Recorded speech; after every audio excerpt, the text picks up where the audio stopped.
to Police Stories Podcast. This is a series of short stories about my 28-year career in the UK Police Force. Welcome, if this is your first time, and welcome back. If you've been here before, hopefully you've been following the series. If not, you might want to go back and start at the beginning. I know it's getting boring me saying that, but that's the last time, promise. Probably. So here we are, episode 86. This is going to be the last podcast in the series. Never say never, as we'll talk about towards the end, and there's a few bits I wanted to cover, and then hopefully kind of wrap it up, and that'll be that. So just a brief follow-up on what we did last week. We talked about, if you remember, the double fatal accident, and by all means go back to episode 85 if you just wanted to hear about that.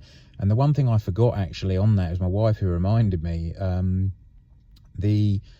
Obviously, two cars had a head-on collision, if you remember, and unfortunately there were fatalities. But certainly the driver of the VW Passat that was hit head-on, if you remember, he ended up with a broken sternum and sort of chest-type injuries. What I forgot to say was that off the back of that injury and him going into hospital to have x-rays, and obviously be treated for that broken sternum, they discovered that he had cancer. It's something he didn't know about, but luckily and directly because of that accident, they discovered it early enough. It was in its very early stages, and he was able to be successfully treated for that. So you wouldn't think that there could be any kind of positive news come out of a double fatal accident, but that's certainly it. And I should imagine he's counting his lucky stars. It's a weird thing, isn't it, fate, that you have this horrendous accident which you think will be life-changing. Well, yes, it was life-changing, but possibly in a good way for him. Well, very probably. So yeah, a bit of a strange one. That certainly gets you thinking. And sorry, I've got straight into it, but thanks very much for the downloads again last week, and again some more coffees bought for me, so I appreciate that. That's it. So we'll move on then. And now, one of the things about the police is, and I've touched on this a little bit before, and I don't know whether it's unique to the police or not, or the job as we call it. People in the job tend to talk about retirement a lot.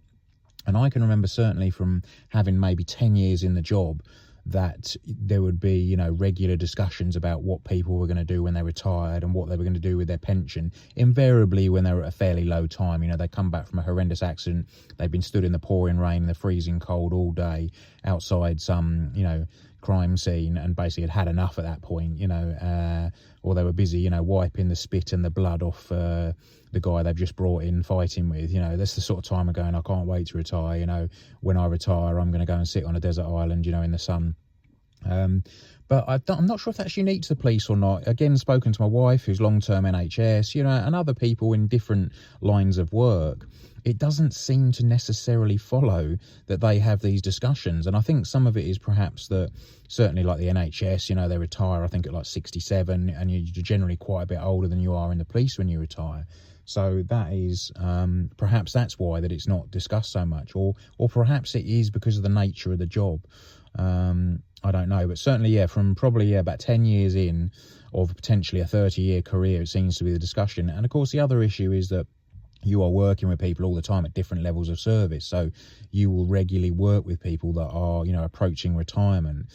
So obviously you will hear all their thoughts and, concerns and plans and what have you. So of course it embeds it in your mind, But around about 2012, and if you remember, back in 2012, we talked about a few episodes back, I was on the Marine unit on the dive team in the Met, and I was helping out, or certainly doing quite a bit of work in relation to the 2012 London Olympics. It was a fantastic time, really enjoyed it, did a lot of work.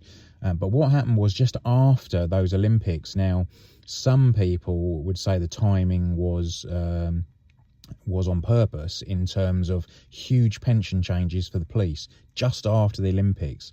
Now, a lot of goodwill was used on those Olympics where people, worked flat out, did extra days, worked longer hours, Yes, of course, they were paid overtime, but certainly there was a lot of goodwill used up on that. And I do wonder that had the pension changes been announced before it, perhaps the government was slightly concerned that, they wouldn't get, quite the service perhaps that they did get, in relation to the Olympics. But anyway, perhaps that's just me.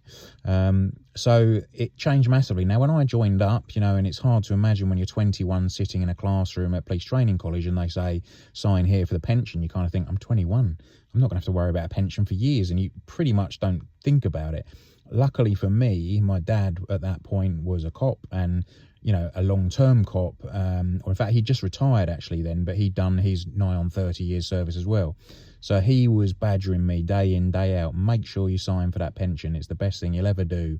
And, he appreciated you're 21, you don't think you'll ever need a pension, but trust me, one day you will, hopefully. So you must sign up for it. And pretty much the pension was that, you sign up, and you say, I'll do 30 years service, and at the end of it you'll give me a lump sum, and then you'll pay me X amount a month, until I die. Now people will say, a lot of people go, well, you retired very early, and I know about you police, you have fantastic pensions. And I hear that a lot, both the young age and also particularly that, your pensions are very good. Now they always sort of say it like I get the pension for free, they gave it to me for nothing. But the reality is, you have to pay in for your entire length of service, obviously, and it's a huge chunk, of your wages. When I speak to, people that are in other roles, you say to them, how much is your pension a month? And they say, it's a lot, it's costing me £100 a month, and you think, wow, that is not a lot of money. And now the police pension, even with its changes, is still very good. The changes they tried to make in 2012 would have cost your average cop a huge amount. It's the difference between being able to retire and having to continue working after retirement. And certainly the lump sum, it would have cut about 3/4 off the lump sum and cost you probably half of your monthly payment to what you were getting. Now, frustratingly, of course, when that happened, I had, getting on for 20 odd years in the service, something like that. So at that point, now I can fully intended to do my 30 years, as I'd signed for, all those years prior. And then suddenly here we were 20 years into my service, the government are saying, we'll still take the same amount, it'll still cost you the same, but we're going to give you 1/4 of your lump sum and half of what we promised until you die. And you can imagine there was absolute uproar. But the one thing the police have against them is we're not allowed to strike. That there's an absolute rule that you cannot strike, and you can't even discuss it technically. If you even discuss striking at work, that can actually be an offence that potentially leaves you liable to arrest. And of course, I get the feeling why, but other, groups, whether it's the, I don't know, big companies and things, they have the option, don't they, of striking until they get what they want. The classic is the train drivers. The train drivers sort of strike at the drop of a hat. They're fantastically well paid, they work very few hours, get really good money, and that is because they've got very strong abilities to pretty much hold the country, the UK, to ransom, and walk out the door for a long-term strike, same as teachers, etc. But the police don't have that luxury. So initially there was a lot of rumblings and people arguing it and trying to, think of all thoughts. I heard various people saying, well, I'm just going to come out of the pension. The problem was, if you came out of it, it got frozen where it was. So it didn't sort of obviously increase or get any better. And they put in all sorts of clever little backdoor rules that if you came out of it, basically you'd had it, because some people were saying, I'll come out of it and I'll buy a flat, I'll put some money together from the money I was paying into the pension, which the pension has cost me, kind of £500 or £600 a month for 28 years. So, they have not given that pension to me for free. I've spent an awful lot of money on it over the years. But it is still a very good pension, So yeah, some people talked about putting their money into property instead. But again, if you came out, rather than being able to retire at 30 years, you couldn't retire and get your pension until you were 60 years old, which for a lot of people like me that joined early would have meant I'd have had to do sort of 40 odd years service. So that was a no-no. Anyway, basically, a few cops thankfully set up a legal challenge to the government in relation to the police pension, and then started obviously taking in people to sign up for it, and eventually put together a private legal firm that took on this fight against the government in relation to our pensions. Now, they ended up with kind of 10,000 plus cops, including me, signed up for it, and it took 10 years, but eventually we won. Again, thankfully for me, only about 2 years before I retired, we kind of won and got our pensions mainly back to how they were. It was slightly worse, but nothing like it. We maybe lost 10%, but nothing compared to how it was going to cost us. So it would have cost us an awful lot of money, and I say totally changed the retirement for everyone, which I wouldn't have minded if that's what I'd signed up for. But the frustrating thing was, I'd signed up and said, I'll do a deal, I'll do my 30 years and you will give me X, at the end of my retirement. So yes, thankfully we won, and and that has made a big difference to my life going forward now. Obviously we have to pay legal fees, substantial legal fees, between 10,000 of us, but yeah, very much worth it from my point of view. So as my retirement sort of approached, I had maybe perhaps a year to go, something like that. And of course, everyone kept asking, oh, when do you retire? It's not long now, and it gets you thinking about it and you're wondering what to do. I saw a lot of people retiring and then immediately going into other jobs. I knew I didn't want to do that for sure. And I wasn't even sure if, I wanted to actually have another job, certainly not initially. Always wanted to travel a lot, particularly in Europe. Brexit made that very difficult for the UK, but not impossible. And, myself and the wife always had this dream of sort of traveling Europe, so that was the thinking, that we would do some traveling first while we were kind of figuring out what we were going to do. So the date approached and we wondered what we're doing, because the issue with the police is that not only obviously are you working long hours all the time, quite often early late nights, so you're up at all hours. You quite often are told when you can take your annual leave. You can't just book it any time. Sometimes there are set blocks when you have to take it. And if that doesn't tie in, and also a lot of us, had fairly young kids and things at school at various points. So that becomes very difficult trying to juggle those with kids to be off, when it's half term and things. And I know other, people that work, and businesses and what have you have this same issue, but certainly it was quite difficult. And the other thing was that court, you could be called back for court at any point. Now, you could put in a thing to say, I need a 2-week block here without court, because I'm going away, I'm going abroad. I've paid for a holiday in Egypt or wherever, so I cannot come back. And they generally could grant it, but ultimately a court could call you back. And that did happen on occasion. So you could book this holiday, you could be waiting 6 months for this holiday of your lifetime to Australia or somewhere, and then you suddenly get a court warning for right in the middle of it. So of course you're putting in a frantic various forms to say, I'm in Australia, I can't come back. And very occasionally they'll say, you're absolutely pivotal to the case, you're going to have to come back. So right in the middle of a family holiday, they would have to pay for you to fly back, but regardless of being paid for or whatever, can you imagine how disruptive that is? So the thought of, going on holiday or going away in the motorhome, as we have, if you be aware, if you've listened to the series, and not having to come back, it is so sort of freeing, that it's been very nice. But getting a little bit ahead of myself. So certainly in my last 6 months then of before retirement, it became quite hard to motivate myself. My job as a counter-terrorist liaison officer, a CTLO, was all about, organising meetings, a lot of meetings with various people and arranging exercises and things. And those weren't done, sort of for tomorrow. They were done 3 or 6 months or maybe more ahead. So, of course, I had lots of people emailing me saying, oh, about this exercise, in 6 months' time, and about this and about that. And you're kind of looking at the day thinking, I won't be here, So you're trying to remain interested and motivated, but you're secretly thinking, I'm actually not going to be here for that. That'll be my replacement that deals with that.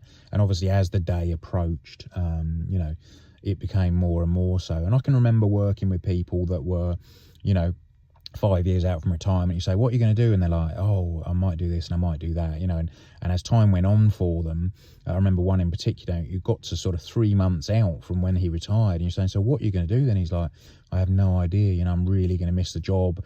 And although we all moan about the job, lots of people become very concerned because they think it defines them, and it's all they've ever known, you know, for most of their working life. And if I'm not a cop, what am I going to be, you know? And some people would say, well, I like telling people, you know, if I'm out somewhere, what I do, and I'm proud of what I do. And what if I then don't do anything? What if I'm nobody, you know, and all this sort of thing. But so it is interesting to see how different people deal with it. For me, there was a little bit of trepidation. I was a bit of kind of wondering how I would cope with that side of it. But I was definitely feeling that, you know, I kind of was done with the job. Do you know what I mean? I really felt like I'd given it a good go. Hopefully you've heard all the different units and the sort of things I've taken part in. So, you know, I felt that I'd kind of been there and done that, quite frankly. But it was interesting how the feelings were, you know, as it approached, for sure. But generally I was looking forward to it. Now, they changed the rules slightly in Scotland particularly, so you could go, as long as you had at least 25 years service and you were 50 years old, you could retire on a slightly reduced pension. And that's what I chose to do in the end. I ended up doing 28 and a half years. Don't forget that half years, that's very important. Did that time, and I actually retired about 3 or 4 days after I became 50. Now, some of you will be going, 50, you know, that's really young to retire and you get a really good pension. Cool, it's all right for you, please. Just like I was talking about a minute ago. No, but, you know, that's what some people say. But don't forget, you know, 28 and a half years of paying an awful lot each month for the privilege. But, of course, it does open up that I could continue to work. So, finally, that last day came around. And my office generally had about 4 people in it, although none of them did my role. We did sort of different roles. But weirdly, just how it worked, because it was July, it was kind of holiday season. So loads of people were off, you know, on holiday. And in fact, virtually everyone, you know, you had the response cops in that were, you know, answering the 999 calls. But of course, they were in and out. They weren't really kind of here or there much in the actual nick itself in the police station. And when I walked around, all the bosses, you know, were kind of out. My sergeant was on holiday. My inspector was on holiday in Florida. You know, there was no one else sat in my office. There was literally just me. And I was doing an 8 to 4 on that day, a day shift. And I came in for my normal time just before 8, you know, got a coffee, kind of sat around, checked a few emails, pinged off a few emails saying goodbye to people.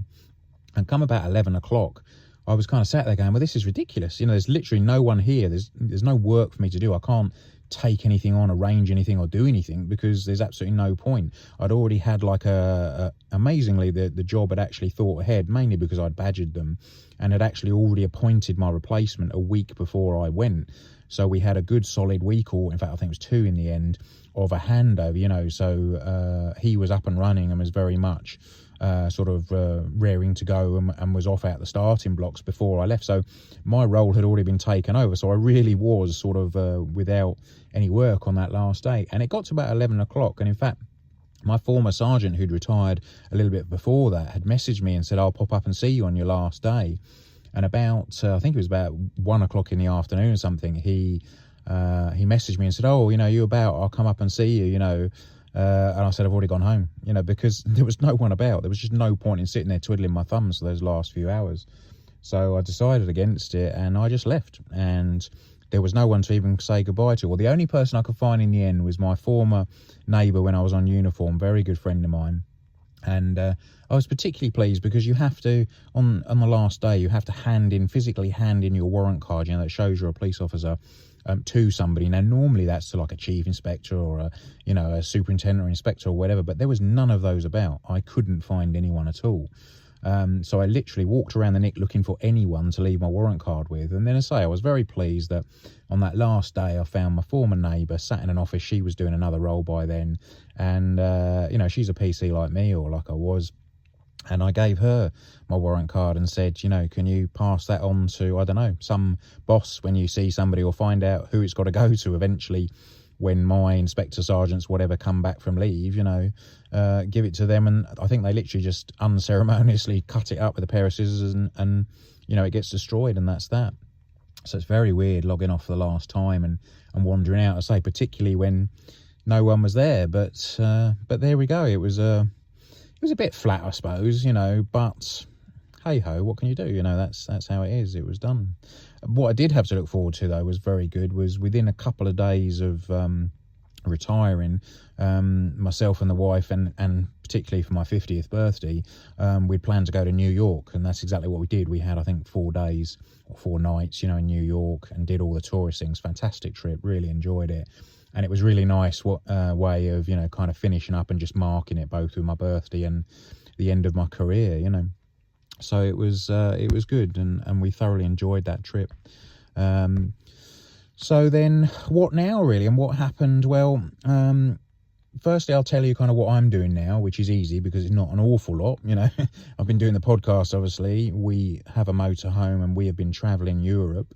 And ultimately, we have sold our house in Scotland, and we are looking at a permanent move, probably to Portugal, although we do change our minds, or I change my mind virtually daily in terms of what we should do or where we should go or what we should buy, because there's a little bit of concern about obviously making the right choice, and it's a big move.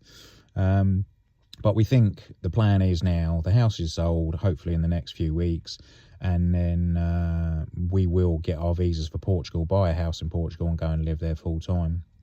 And whether we work there, we're not too sure yet. We've got the option. We may partially rent out the house, or one of the properties we're looking out there could be a business. So we might start something. We're not sure yet.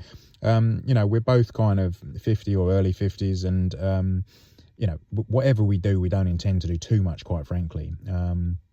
Although we do feel that we're a bit young to, what we're not going to do is sit down, put our feet up and say, that's us done, and basically wait to die, because unfortunately I have known people who retire like that, and certainly people that have worked long shifts in my job seem to only last a year or two sometimes before they kick the bucket. I'm hoping I won't be one of those. Obviously I can't say for sure, I'm touching wood at this point, but we are active still. We're out dog walking, we're out cycling, we're out doing something. We're not just sat in the house doing nothing all day. So we're certainly keeping our time busy. And for the last 2 months or so, we've been in Portugal and Europe in the van, looking at different housing options and actually living in the city we probably want to end up in, which was fantastic. It was everything we hoped for, and we really enjoyed our time over there. And it's absolutely confirmed that, that's what we want to do. So coming on to the podcast then, this is the last one, and I feel personally the podcast has served its purpose. I set out, if you go right back to the intro, I haven't heard it for myself for a long time because it was however long ago now, what was it, 1.5 years ago or something. But the reality is I did this podcast because I wanted my family to know what I'd done. That was part of it. I really wanted them to hear kind of, they'd heard stories and they knew some of what I'd done, but, in this series of 86 episodes, if I haven't bored you to death, we've really got into what my career is about and the things that I saw and did, not all of them good, as you've heard. And I didn't want those stories to die with me. And it sounds perhaps a bit morbid and a bit like, well, why do you think you're so special? Who would want to hear your stories? Throughout my career, when I had, 15, 20, 25 years in, I would tell these stories to, the younger cops that I would work with. And generally, I think they enjoyed listening to them. And a few people would say, wow, I love your stories. They always make me laugh, or you've always got a story, an analogy or something, And it got me thinking that perhaps I should share that with people, which is why I started the podcast, And I also just wanted a record of that career. I just thought it'd be a bit of a shame that all these experiences I've had, all these things I've got up to, if they just fizzled out, no one ever knew what I did, and that was the end of it. So now it's down, as a podcast, and we'll be out there. And that comes on to the next point then, really. So the intention is to take some of this information from the podcast and turn it into a book. Now, there may be some new information in there. Some of it will be what's come from the podcast, and hopefully that will reach a totally, different sort of audience. Of course, the big issue is I have no clue about writing a book, and I've been Googling recently about how can you turn a podcast into a book, and it's not quite as easy as you think. I don't think you can just kind of print it off or get it transcribed and then just slap it into a book and fire it onto Amazon. I think there's a bit more involved in terms of editing, and because what may sound interesting on a podcast perhaps doesn't in the written word. So it's going to need a bit of looking at for sure. So that is my intention, but I haven't really got a time scale for it. Obviously, I've not even started. I'm ahead of the game in terms of, there's obviously a lot of information here for me from the podcast to start with. I don't really want to write it from scratch, obviously, because it would be like starting all over again. But we'll see how that works out. I'm going to speak to a few people. There are a few companies that do it, although some of them want ridiculous money. I was looking at one that wanted $2,000, I think it was a month, to set it up and to host it and all that. I mean, that was ridiculous. Because again, a bit like the podcast, I'd be amazed if anyone actually buys it, let alone, so I'm clearly not going to spend too much on it. But I will have a go. So one thing I would ask you is, myself and the wife have talked about it, and various other people. What about a title for the book? What should I call it? We have one idea, which I won't say at this point because we're really not sure. But I'd be interested in your thoughts. And do you think, a book would work? Do you think it only works as a podcast? Anything at all you can help me with in terms of why don't you do this? You could do that. Why don't you turn it into an audiobook or whatever it is? Because I'm totally out of my depth here. I haven't got a clue what I'm doing, much like with the podcast, really, and most of my police career. So just, let me know, see what you think. I'm sure some of you guys and girls out there, we've had over 30,000 downloads, as you're probably aware. I think we're about 32,000 now. But so somebody out there, I'm sure, has knowledge of this stuff. And you can either reach me, probably the easiest way is make a comment on either the Facebook page or Police Stories Podcast, or through YouTube, leave a comment. I can get back to you, something like that. The other thing I'd say cheekily is if anyone's got any job offers out there, if you've got any after dinner speaking you want done, or if you are in a police training college and perhaps, because I have done some stuff at universities before where I've gone and given inputs, for example, on the dive team or whatever. So if you worked in that environment, if you were doing, like a crime course within a university and you wanted a speaker to come in or something like that, I've always enjoyed that stuff. So for sure, I could do something like that. I'm very open to any job offers at all that anyone out there can think of within reason, So that pretty much is that, to be honest with you. That's all I've got to say about that, much like Forrest Gump said. Please, contact me if you'd like to know anything. Oh, that was the other thing, that although I've said this is the end of the podcast, I've kind of got not much more material. There is a little bit more, but stuff that I'm not necessarily going to put out because it's either very, boring or whatever.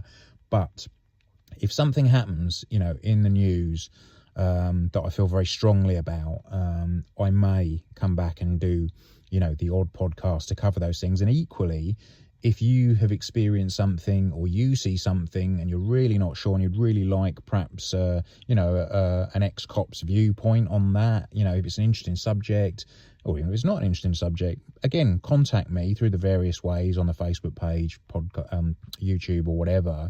And maybe I will come back and just do the odd episode. And certainly, if and when I ever put a book together, I will, make sure that I put it out, perhaps as a very short podcast, just, advertising my book, because it's all about me, obviously, So that's pretty much it, really. Just the final thing to say, I guess, is thanks very much for listening. I really appreciate, firstly, all the coffees that have been bought for me. I'm never going to sleep again. There's so much caffeine bouncing around my system, but feel free to buy me some more. That's fine. I don't have to buy a coffee. I might buy a beer with it, for example. But thanks very much for listening. I hope you found it interesting. And please, again, depending on the environment you work in, if you're a new cop or someone who wants to join the police, perhaps you would just tell your colleagues or your new colleagues about this, because they might find it interesting or helpful possibly going forward. I'd like to get it out there. It'd be a shame to waste it, as 86 times half an hour is a fair bit of time and work, to get it out there. Hope you've enjoyed it. Thanks very much for listening. Take it easy. Maybe we'll speak soon. Cheers for now. Bye.